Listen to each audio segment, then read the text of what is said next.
ফেরেশতাদেরকে বললেন এই পরিকল্পনা নিয়ে মানুষ বানাও। ফেরেশতা বানানো শুরু করলো। প্রথমে বানালো পা, তারপরে বানালো কেসিং, মানে বুক পেট, এর মধ্যে কলকবজা থাকবে, হার্ট থাকবে, কিডনি থাকবে, ফুসফুস থাকবে, কলিজা থাকবে, সব ভিতরে থাকবে। এরপরে পাকস্থলী থাকবে, সব এই কেসিং এর ভিতরে থাকবে। এ পর্যায়ে আহ্বান জানাচ্ছে আজকের এই অনুষ্ঠানের, আজকের এই মাহফিলের সম্মানিত প্রধান বক্তা, বাংলাদেশ মজলিসুল মুফাসসিরিনের সম্মানিত সেক্রেটারি জেনারেল, আন্তর্জাতিক খ্যাতি সম্পন্ন মুফাসসিরে কোরআন, আমাদের অত্র এলাকার নক্ষত্র, আমাদের মাঝে এখন আলোচনা নিয়ে আসার জন্য অনুরোধ করছি হযরত মাওলানা মোহাম্মদ নুরুল আমিন সাহেবকে। হযরতকে তার বয়ান পেশ করার জন্য বিনীতভাবে অনুরোধ করছি। আসসালামু আলাইকুম ওয়া রাহমাতুল্লাহি ওয়া বারাকাতুহু। আউযু বিল্লাহি মিনাশ শাইতানির রাজীম। বিসমিল্লাহির রহমানির রহিম। فليعبدوا رب هذا البيت الذي أطعمهم من جوع وآمنهم من خوف آمنت بالله. وقال رسول الله صلى الله عليه وسلم من مات ولم يغزو ولم يحدث به نفسه مات على الشعبة من النفاق أو كما قال عليه الصلاة والسلام. اللهم صل على محمد وعلى آل محمد كما صليت على إبراهيم وعلى آل إبراهيم إنك حميد مجيد. الحمد لله. 4 নম্বর ইউনিয়ন, রত্নেশ্বরপুর গ্রামের জামে মসজিদ উন্নয়ন কল্পে আয়োজিত আজকের এই কোরআনুল কারীমের মাহফিলের সুযোগ্য সম্মানিত সভাপতি ফজিলতুল শেখ মোহতারাম হযরত মাওলানা আব্দুস সালেক সাহেব হাফেজাহুল্লাহ, অধ্যক্ষ ঝাড় বিশাল, যেটাকে ঝাড় বিছলা বলা হয়, আসলে এটা তো ঝাড় বিশাল, ঝাড় বিছলা বলা হয়, ঝাড় বিশাল কিন্তু ঝাড় বিছলা তো আমি বলেছি, কিন্তু সব ওটা বইতে লেখা আছে ঝাড় বিশাল। এই মাদ্রাসার সম্মানিত অধ্যক্ষ মঞ্চে উপস্থিত হয়ে প্রধান অতিথির বক্তব্য পেশ করেছেন মুক্তিকামী মানুষের প্রিয় সংগঠন বাংলাদেশ জামাত ইসলামীর পীরগঞ্জ উপজেলা শাখার সম্মানিত আমির জনাব অধ্যাপক মাওলানা মিজানুর রহমান। এখানে আলোচক হিসেবে গুরুত্বপূর্ণ তাকরীর পেশ করেছেন আমাদের নন্দিত আলেমে দ্বীন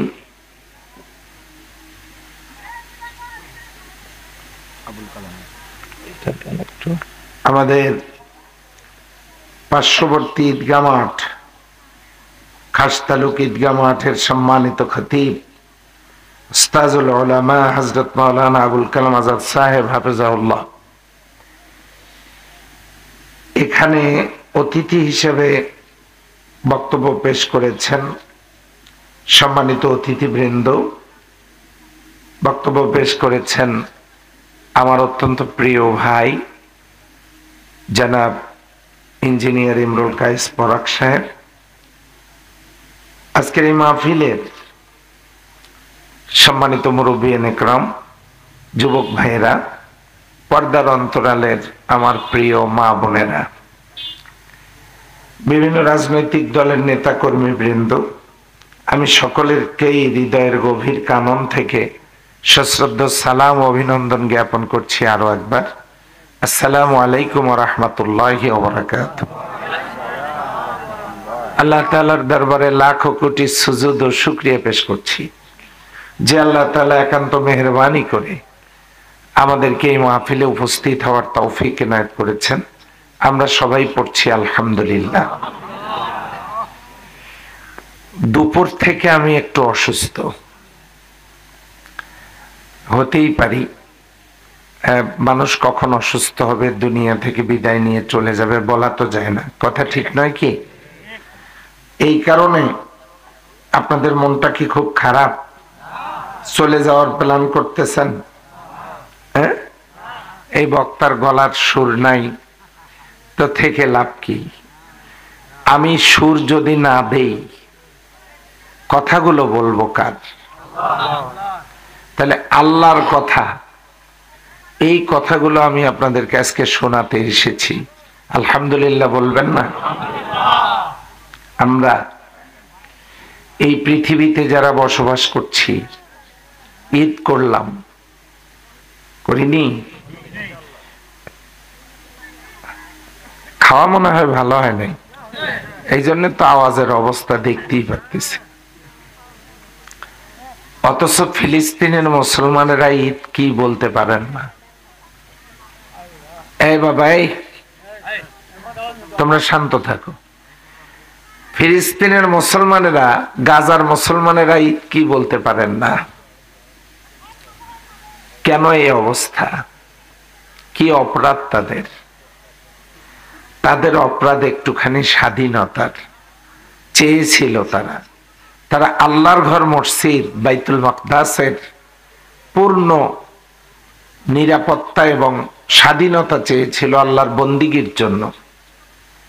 কিন্তু বিশ্বের সবচাইতে সন্ত্রাসী দেশ ইসরায়েল তাদের এই দাবিটুকুন পূরণ না করে বরং নির্বিচারে তাদের উপর চালিয়েছে হত্যাযজ্ঞ। বাড়ি নেই, ঘর নেই, খোলা আকাশের নিচে অসংখ্য বনি আদম তারা দিনাতিপাত করছে। রাত লাগলে তাদের বাড়িতে আলোর ব্যবস্থা নেই, তারপরে তাদের ঘরে খাবার নেই, পানির ব্যবস্থা নেই। আল্লাহর বান্দারা অনেক কষ্টে আছেন।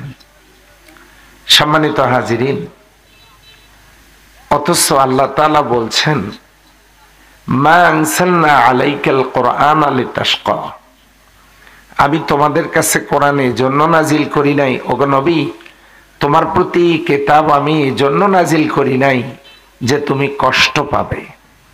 তাহলে আমরা বুঝতেই পারছি কোরআন কষ্ট দেওয়ার জন্য নাজিল হয় নাই। কোরআন নাজিল হয়েছে কি দেওয়ার জন্য? সুখ শান্তি দেওয়ার জন্য। এবার বলুন তো, গোটা পৃথিবীতে কি সুখ শান্তি আছে? আসতে বলেন, কেউ শুনলে আবার মাইন্ড করবে। আছে? কেন নেই?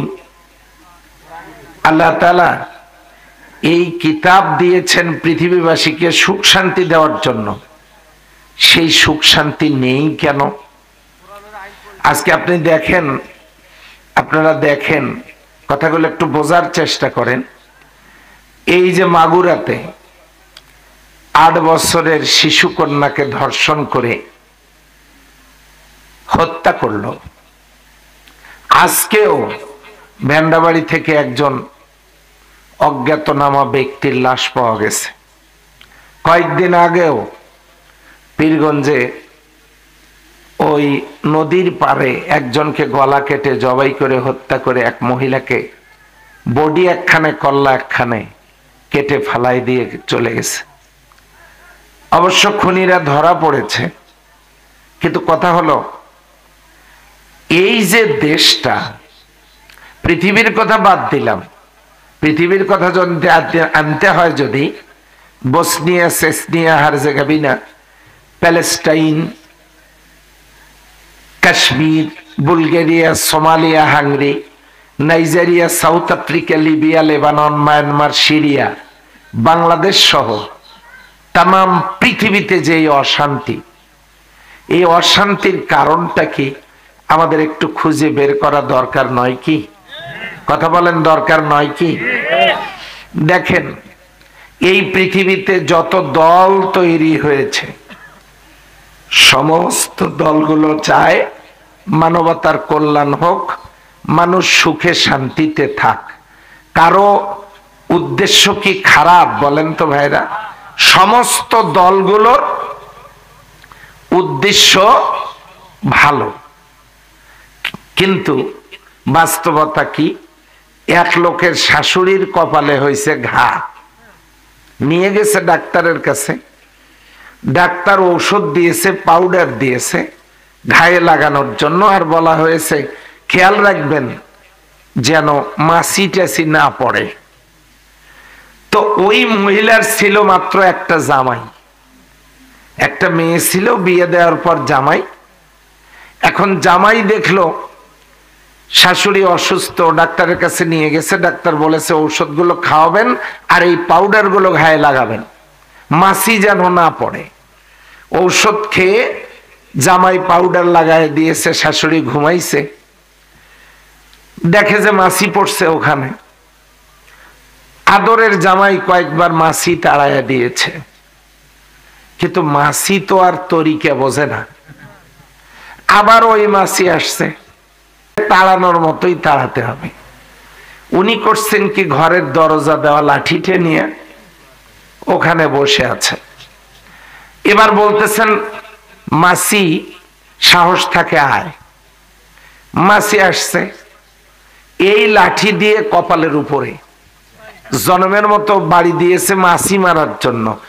জামাইয়ের কি টার্গেট শাশুড়ি মারা? কথা বোঝেন, কি মারা? কি মারা? আচ্ছা, জামাইয়ের নিয়ত ভালো কিন্তু পদ্ধতি খারাপ। নিয়ত কি? কথা বলে না। নিয়ত কি? ভালো, পদ্ধতি কি? খারাপ। মাছি মারার পদ্ধতি কি দরজা দেওয়া লাঠি দিয়ে কপালের উপর বাড়ি মারা?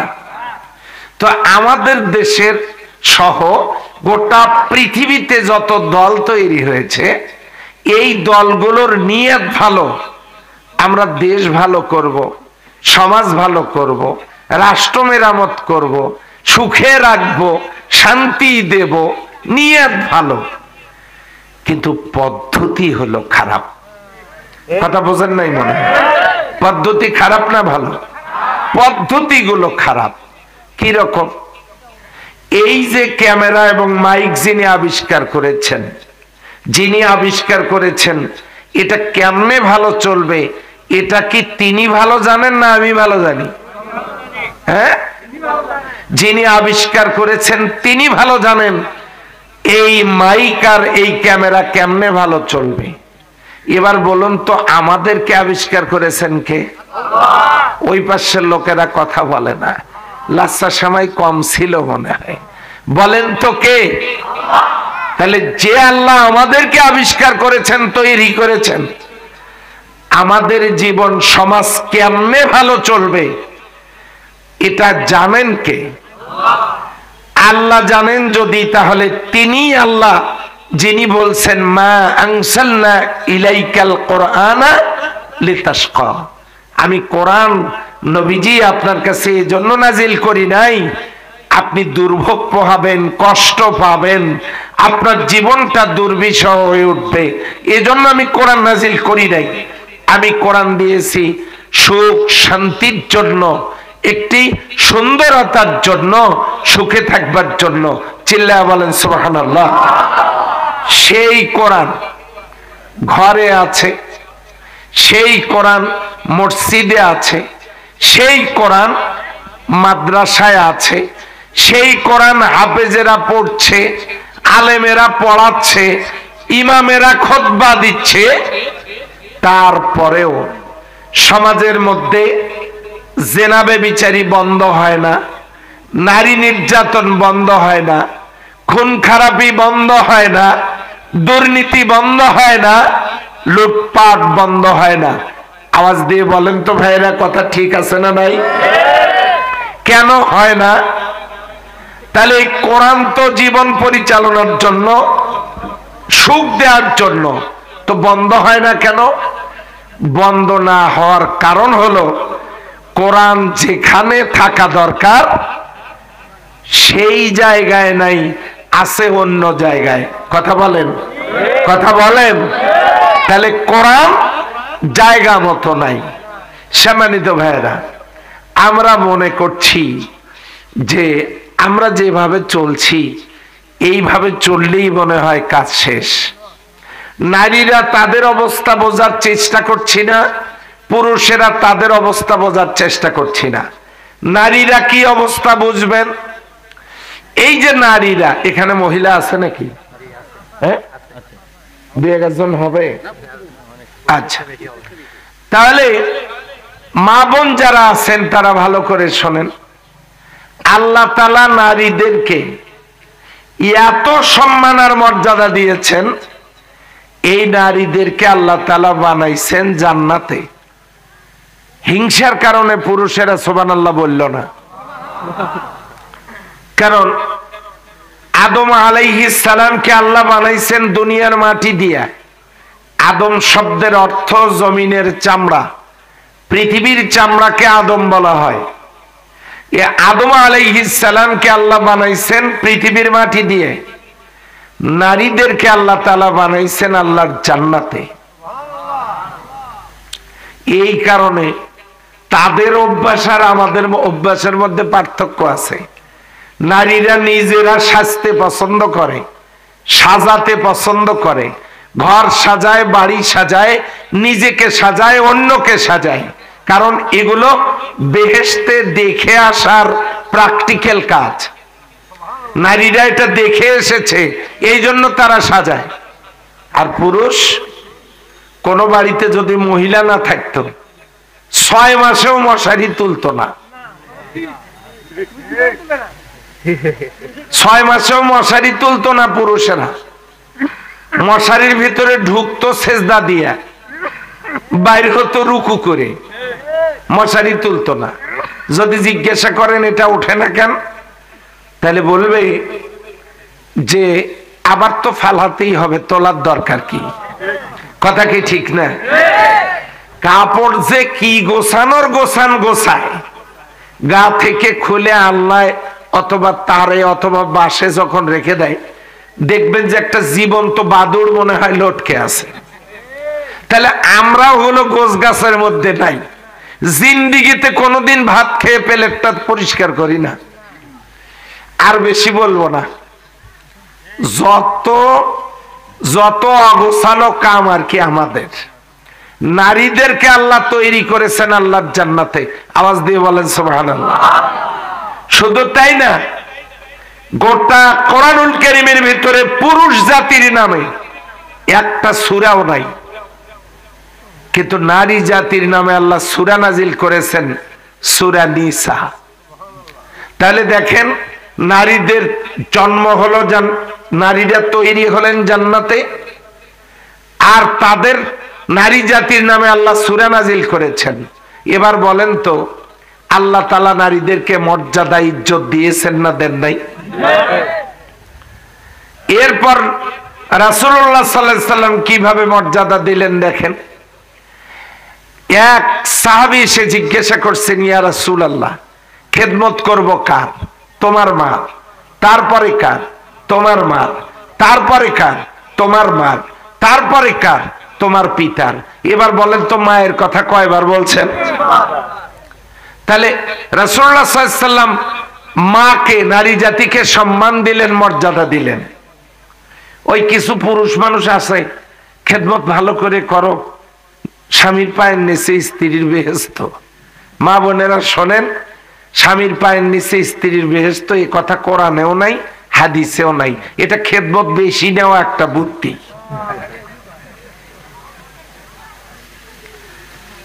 মহিলারা যে কি খুশি হইতেছে আজকে শোনেন। তাহলে পুরুষের পায়ের নিচে জুতা, আল জান্নাতু তাহতা আরজুলিল উম্মাহা, তো তোমার মায়ের পায়ের নিচে হলো জান্নাত। স্বামীর খেদমতে আল্লাহ খুশি, আল্লাহ খুশি হইলে আল্লাহ জান্নাত দিবেন। কিন্তু স্বামীর পায়ের নিচে জান্নাত, এই কথাটা কোরআন হাদিসের কথা না। মায়ের পায়ের নিচে জান্নাত, এ কথা হাদিসের কথা। সুবহানাল্লাহ বলবেন না? আল্লাহর নবী বলেছেন, ওই ব্যক্তি ভাগ্যবান যার প্রথম সন্তান মেয়ে। ওই ব্যক্তি আর আমি একই সাথে আল্লাহর জান্নাতে থাকব, যে ব্যক্তি দুইটা কন্যা সন্তান লালন পালন করে সৎ পাত্রস্থ করলো।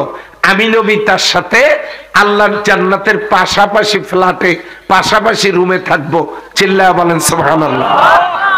এবার বলেন তো, রাসূলুল্লাহ সাল্লাল্লাহু আলাইহি ওয়াসাল্লাম কি মায়ের খেদমত মানে নারী জাতির মর্যাদা বাড়াইছেন না কমাইছেন?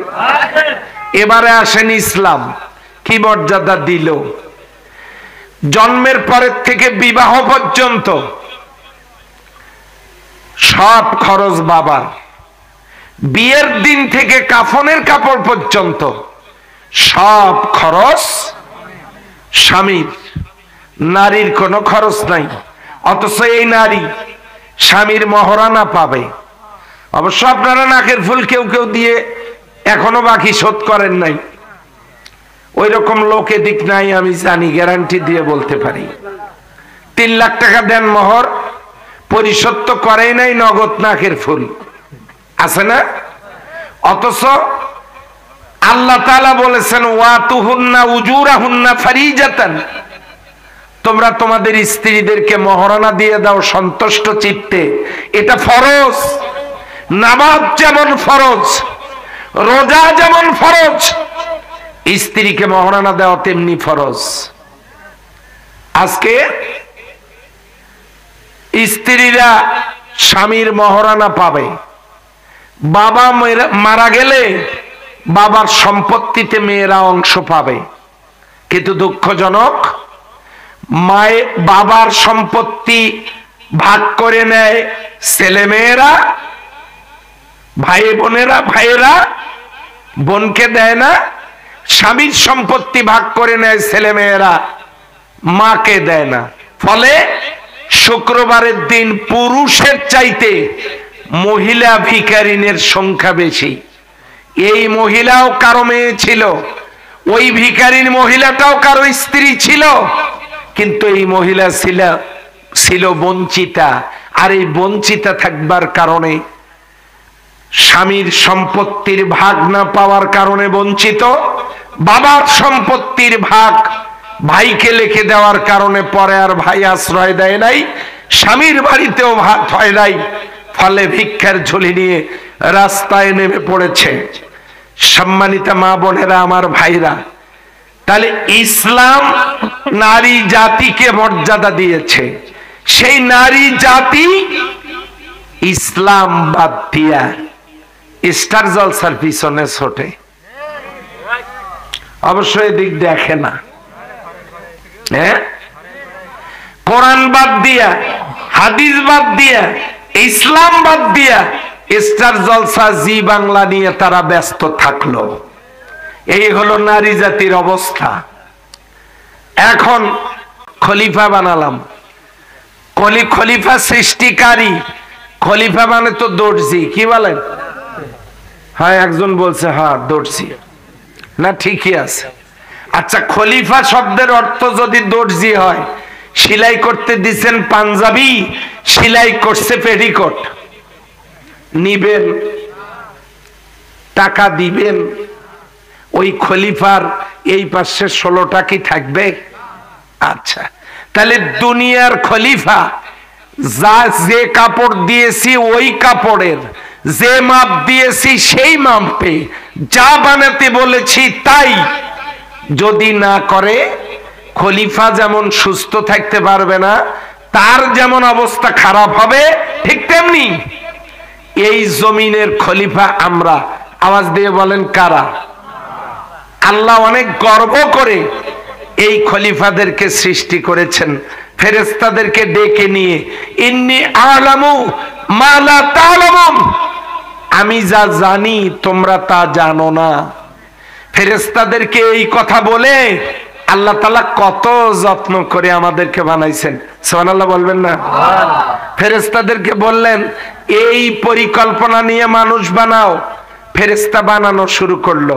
প্রথমে বানালো পা, তারপরে বানালো কেসিং মানে বুক পেট, এর মধ্যে কলকবজা থাকবে, হার্ট থাকবে, কিডনি থাকবে, ফুসফুস থাকবে, কলিজা থাকবে, সব ভিতরে থাকবে।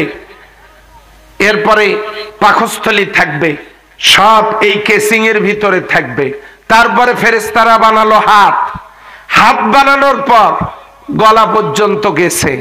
আল্লাহ তাআলা বলেন স্টপ, আর ওইদিকে বানানোর দরকার নাই, উপরের অংশটা আমি আল্লাহ আমার কুদরতি হাত দিয়ে বানাবো।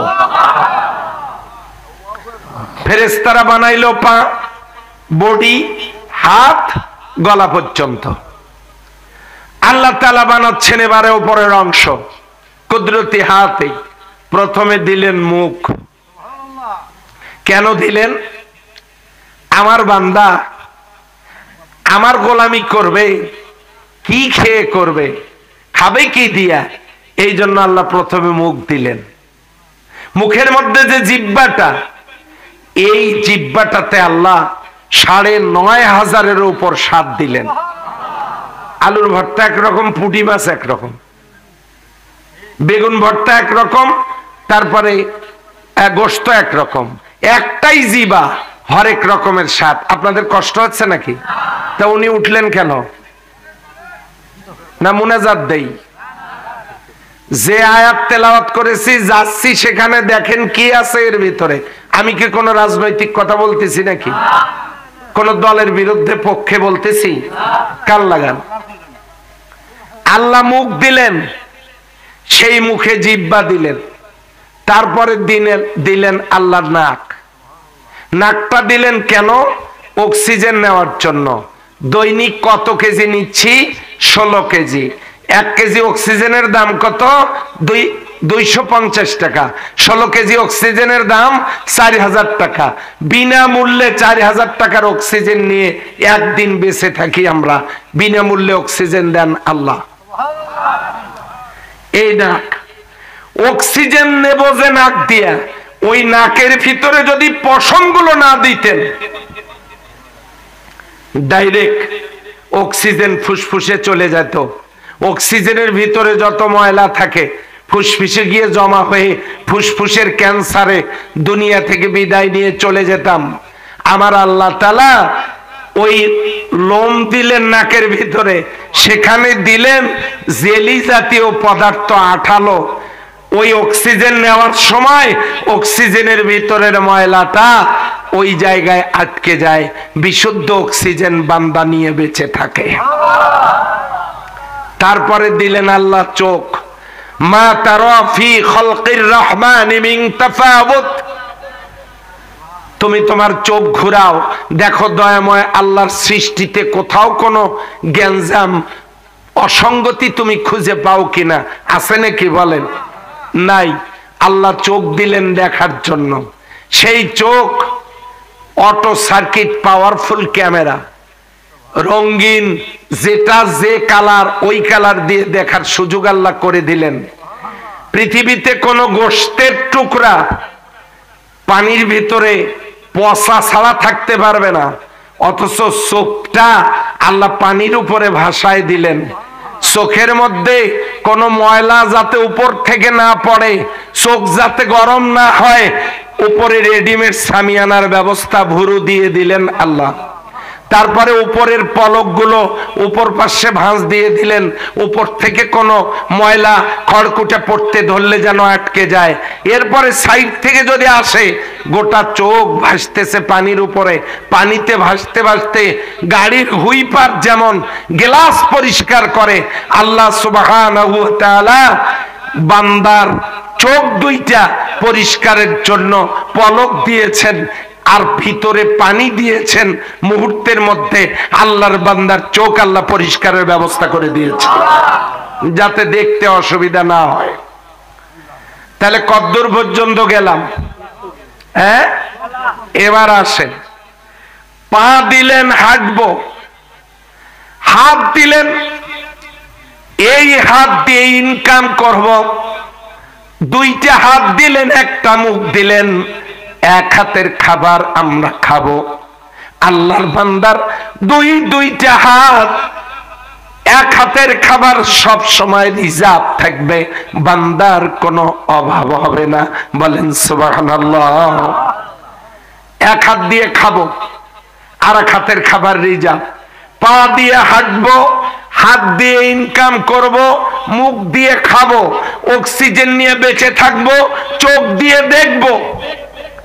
তারপরে দিলেন আল্লাহ কপাল, মাথার এই অংশটা, কপালটা দিলেন। দিয়ে আল্লাহ বললেন, বান্দারে, পা দিয়ে হাঁটার পর, হাত দিয়ে ইনকাম করার পর, মুখ দিয়ে খাবার পর, অক্সিজেন নিয়ে বেঁচে থাকবার পর, চোখ দিয়ে দেখার পর যদি তোর ভালো লাগে বান্দা, তাহলে এই খোলা কপালটা দিয়া দৈনিক 5 বার তুই আমার সেজদা দিবি। কপাল কিন্তু আল্লাহ নিচেও দিতে পারতেন, উপরে দিয়েছেন। এটা দেওয়ার পর এই কপাল থেকে শুরু করে মুখমণ্ডল পুরাটা আল্লাহ এয়ার কন্ডিশন বানায় দিলেন।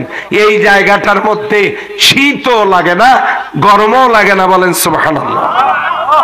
তাহলে আল্লাহ তাআলা আমাদেরকে বানাইলেন এই জমিনের জন্য খলিফা হিসেবে, আমাদেরকে খেলাফত কায়েম, খেলাফতের জন্য আল্লাহ আমাদেরকে বানাইলেন।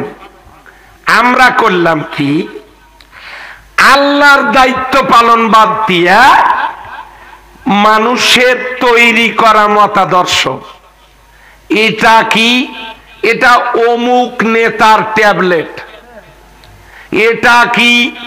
এটা অমুক নেত্রীর বড়ি। এটা কি? এটা অমুকের সিরাপ। এটা কি? এটা অমুকের পুরি। বোঝেন নাই মনে হয়? তাহলে বিভিন্ন দলের ট্যাবলেট, ক্যাপসুল, সিরাপ, তারপরে পাউডার, বড়ি ইত্যাদি ইত্যাদি খাইয়া আমরা দিলাম আমাদের মাথাটা নষ্ট করে। ফলে এই কপাল আর আল্লাহর ইবাদত করে শান্তি পায় না, সেজদায় গিয়ে মাথা থাকতে চায় না। মসজিদে ইমামের চুক্তি হয়, কত তাড়াতাড়িতে নামাজ পড়াতে পারবেন? 20 রাকাত। যে জোরে পড়াইতে পারে তার বেতন বেশি, মুসল্লিও খুশি। কথা কি ঠিক না? কপাল বেশিক্ষণ সেজদায় থাকতে চায় না, অথচ আল্লাহ আমাদেরকে বানালেন তারই দাসত্ব করবার জন্য। সম্মানিত ভাইরা, এই মানব রচিত দলগুলো অমুক নেতা, অমুক নেত্রীর আদর্শ প্রতিষ্ঠিত করতে চায়। অমুক নেতা, অমুক নেতার আদর্শ প্রতিষ্ঠিত করতে চায়। কেউ বাবার আদর্শ, কেউ দলের আদর্শ, কেউ ব্যক্তির আদর্শ প্রতিষ্ঠিত করতে চায়, কিন্তু চায় না আল্লাহর নবীর আদর্শ জমিনে প্রতিষ্ঠিত হোক। কথা বলেন ঠিক কিনা? চায় না কোরআনের আদর্শ জমিনে প্রতিষ্ঠিত হোক, এটা চায় না। আমরা আল্লাহর দেওয়া সেই নিয়ম, মনে আছে তো?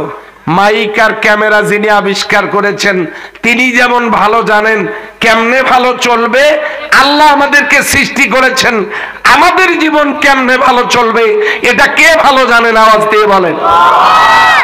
সেই আল্লাহর কোরআন বাড়িতে, মসজিদে, মাদ্রাসায়, অথচ সেই আল্লাহর কোরআনের দিকে আমরা ফিরে আসি না। আলোচনা কি চলবে না বন্ধ করব? আল্লাহ বলছেন সূরা কুরাইশে, আমি যেখান থেকে তেলাওয়াত করেছি তাফসীর করার জন্য। এই মনোযোগ আছে? একটু মনোযোগ দিতে হবে, ঘুম পাড়লে হবে না, মনোযোগ দিতে হবে। মা বোনেরা কি আছেন না উঠে চলে গেছেন? মা বোনেরা, আপনারা স্টার জলসা, জি বাংলা নিয়ে ব্যস্ত। আপনারা হুজুরের কাছে গিয়ে বলেন, হুজুর দোয়া করেন আমার ছেলেটা যেন আব্দুল কাদের জেলানি হয়, ওলি আল্লাহ হয়। অথচ এই সন্তান পেটের মধ্যে নিয়ে আপনি জি বাংলার স্টার জলসা দেখেছেন, আল্লাহর কোরআনের সাথে আপনার কোনো সম্পর্ক ছিল না। আল্লাহ আপনাকে ডিপ জল দেবে, আব্দুল কাদের জেলানি দেবে না। কথা বলেন। আপনার ছেলে নেশা করবে, আল্লাহর বন্দিকে করবে না, দাসত্ব করবে না, পিতামাতার খেদমত করবে না, শেষ বয়সে পৃথক করে দেবে। তাহলে আপনারা আছেন জি বাংলা স্টার জলসা নিয়ে, কে কত সাজতে পারে আর নাচতে পারে তা নিয়ে, আর আমরা আছি হলো কাপড় সেলাই করা দর্জিকে নিয়ে। আল্লাহ যে আমাদেরকে খলিফা বানাইছেন এটা আমরা ভুলে গেছি। সম্মানিত ভাইরা, আজকে যে আয়াতখানা তেলাওয়াত করেছি সূরা কোরাইশ